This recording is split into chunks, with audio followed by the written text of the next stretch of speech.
The first thing you want to do is choose a difficulty and spam the start button.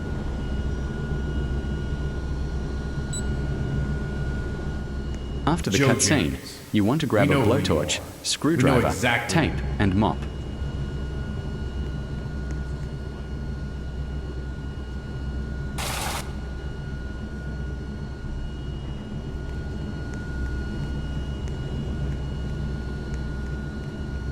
Open the door and grab fuel. There will be a ghost closing the door, so open it as soon as possible.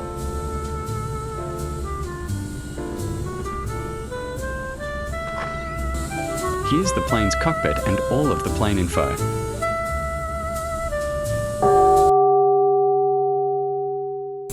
To fix a hole, hold the tape button.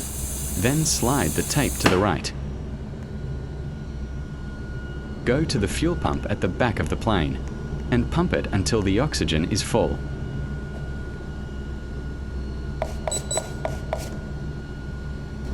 To mop the fuel on the floor, grab a mop and click until it disappears. To fix a light, match the correct colored wires together. Once all of them are connected, the light will shine again.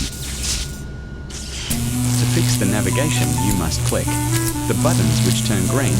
It's like a memory game. To weld the leaking fuel pump, you must hold the weld button until the green bar fills up. To dodge an incoming FMRA missile, wait until the red bar tells you to steer, then steer. I don't know why I left this for last, but when you see the fuel bar low, then grab a fuel can and take it to the back of the plane where you hold A to refuel the plane.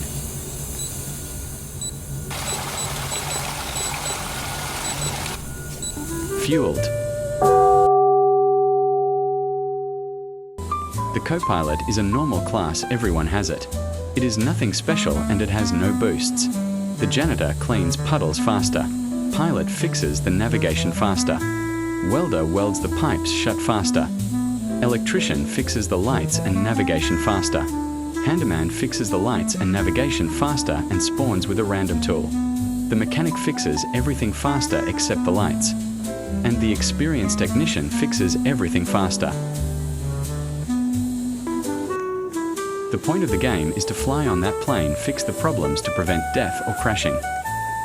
And the end of the game is 3,000 kilometers and you get a bunch of money when you beat it.